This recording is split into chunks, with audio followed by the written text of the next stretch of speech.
stiffest test of the lot. Mazraoui, pursued by Osimhen. Mazraoui has run that ball out of play. And one of the great things about two teams that are evenly matched is that they can cancel each other out in a positive way. Not because one will sit back and try and contain the other, but they will both, if they feel as if they are being dominated, they'll find a way to progress up the field. That, of course, hopefully will lead to an open match, football-wise. Some chances, and we hope, of course, a couple of goals. Morocco's form at home is, quite frankly, ridiculous. They haven't lost a competitive home fixture since losing to Cameroon in World Cup qualifying in November 2009. Just another example of the challenge facing the Super Eagles here tonight on North African soil. I never looked it up, but I do remember Brazil having an extremely long unbeaten record at home in World Cup qualifying, up until a few years ago where they've not lost. It was quite a number of years as well. That's a lovely ball through towards Osei Samuel, who I feel has been a real unsung hero of this Nigerian team, the right back. Not yet. That was a lovely run, nice ball as well. But Lookman, I'm not sure where the foul was there. That's just coming together. He falls over. Yes, the referee's been a little bit fussy there. There's the misstep from Ajayi, the second one. In a space of about 30 seconds. It recovers extremely well. Saibari, who got the second goal in the win over Cameroon that really clinched their spot in the final four.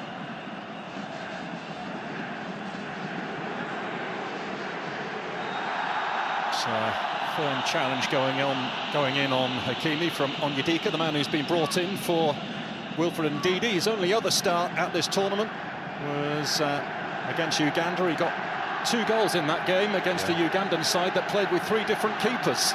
He should be feeling good about himself. Seen some action, a couple of goals.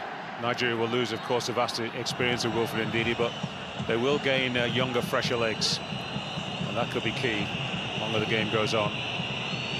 He's got a little bit stretched. Walid Regragui, who's lost just 4 games in just shy of 3.5 years in charge, but there is lots of talk that if he doesn't lead Morocco to the title here, he will lose his job.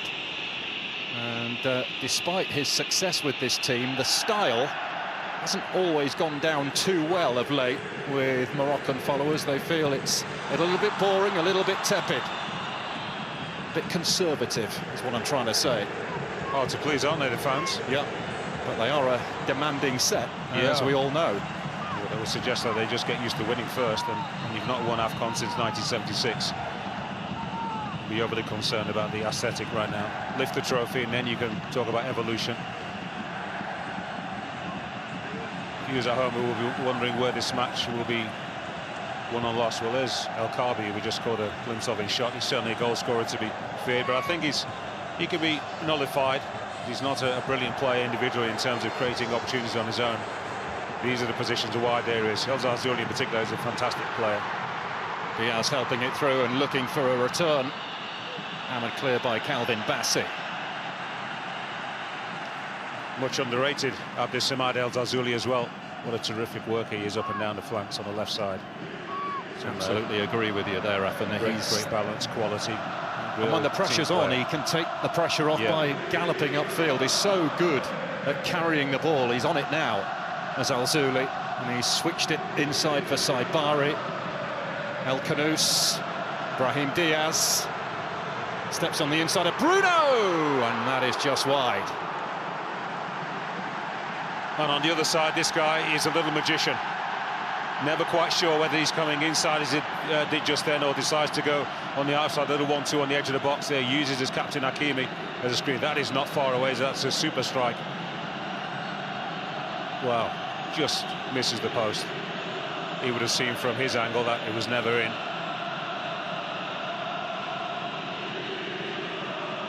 Well, Bruno will have his hands full over on that side, and I dare say will be looking for a bit of support from his teammates as well. Yeah, so when you've got 2 outstanding teams, and of course you've always got one or two who are just able to elevate themselves. That's why they are the star players. Your defenders, in this case for Nigeria, Osai and Onyemaechi, just have to play a slightly more cautious and defensive role. Not negative, just be aware of their responsibilities. Their title should remind them that their work is to make sure that they are defenders first and foremost. No foul on Iwobi. And the Moroccans step forward now with Diaz to El Kaabi. Back for Diaz once more. Looking to drill it in that time, and Calvin Bassey comes out with it for Nigeria. Osimhen. A fair old tussle there with Adam Messina. He's got to protect that well enough. Yeah. Once he miscontrolled it and he turned his body straight into Adam Messina, he was in trouble. Defender now is in charge. I think the referee's got that one right. Well, he is 2 goals short of Nigeria's all-time top scorer, Rashidi Yekini, who's got 37. He was asked about that in the build-up to the game, and he batted it back, saying I'm not bothered about that. I just want to get the trophy for Nigeria, which is the right answer. Absolutely, yeah. That's another day. That's all talk in the press, isn't it? But if he left here with 2 goals, or 1 goal tonight and 2 in the final, for example, but Nigeria weren't able to lift the trophy, he won't be a happy man.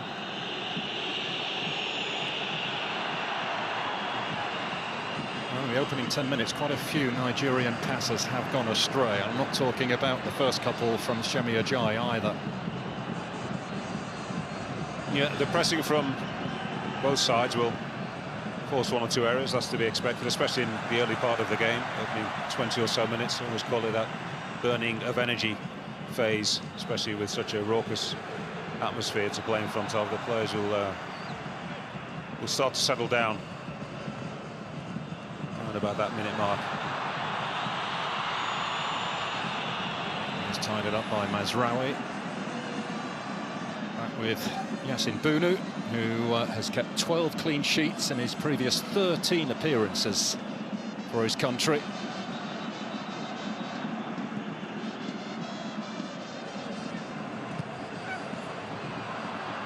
Ndika is there to win it for Nigeria. Iwobi to escape the clutches of El Kanous, which he does so successfully.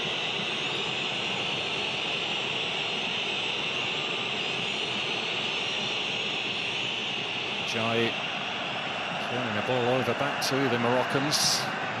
Hakimi is there to bring it down. I almost never see him play that kind of pass. Kaabi struggling to keep it in play. He's got 3 goals this tournament, but 2 in particular very memorable. Hafid and I were on duty on the opening game of the tournament, and we've seen it in the build-up as well, that overhead kick, and then he went and replicated it in another game as well. It is a great story, and as the guys in the studio were discussing before the game, a late bloomer, still a carpenter in his early 20s, but he is the one that Regragui favours in that number 9 role. So Youssef Enesiri, who can't get a start at the moment, is the one who's having to look on from the bench again. Yeah, it's only one area of their team, Morocco, that they perhaps could be a little bit stronger. If they had a striker of the calibre of Osimhen, Nicholas Jackson perhaps, who's more accomplished, certainly played at a much higher level over the recent years. It would be an even more formidable outfit. But still, the collective is what matters most when you get to this stage of the tournament. Can your team overcome the massive obstacle that is Nigeria, who have plenty of firepower? So many players that need to be concerned of. Iwobi's not had too many touches on the ball in the middle. You know, you'd imagine how they're going to hustle him as soon as he gets the ball. So if he can establish himself inside, Nigeria's chances, of course, increase. Well, a lot of the talk has been about the goal-scoring prowess of Nigeria at these finals, but defensively, particularly in the Algeria game, they were magnificent. Algeria failed to have a single shot on target in that game. Here's Iwobi, tucked in field to Lookman. Iwobi again, driving the Super Eagles on. Bruno. Lookman. He'll have a go, and it's beaten away by Bruno. And Hakimi sliding in, didn't quite get it. Bruno on Yeka.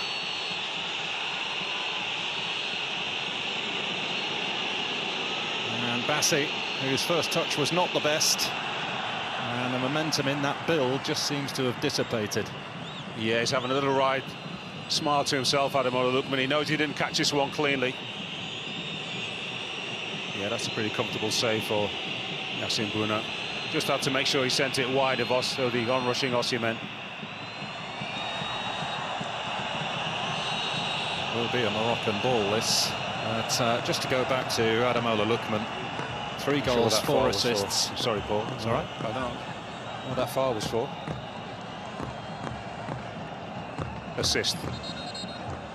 You were saying goals, assist? Yep, 3 goals, 4 assists for Ademola Lookman. He's been directly involved in 11 goals and 11 appearances for Nigeria at the Africa Cup of Nations as well. So you can see how important he is now to this team. And there he is, winning the ball, but in the process getting a shove in the back.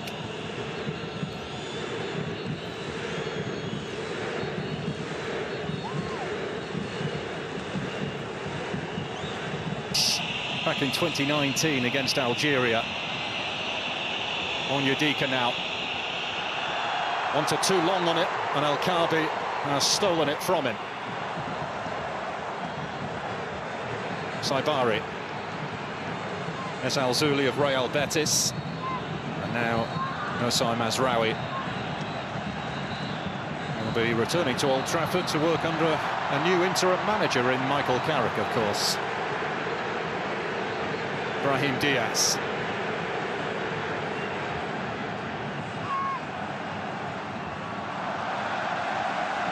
He's going run for a corner. Yeah, lucky.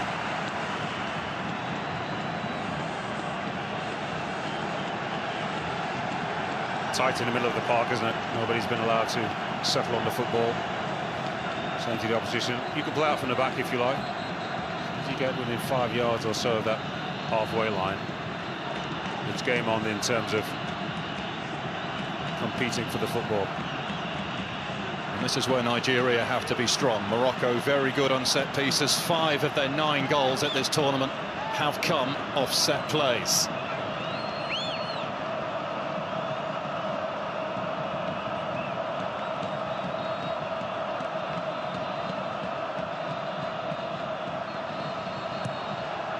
Over it comes, and easily dealt with by Osimhen. Mazraoui. And Morocco able to build again. Brahim Diaz has popped up on the left. There's Al-Zuli.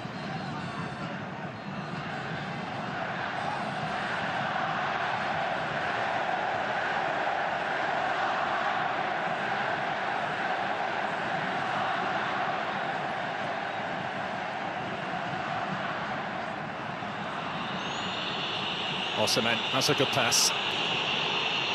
How quickly Morocco were to get bodies around him. 3 or 4 bodies, yeah.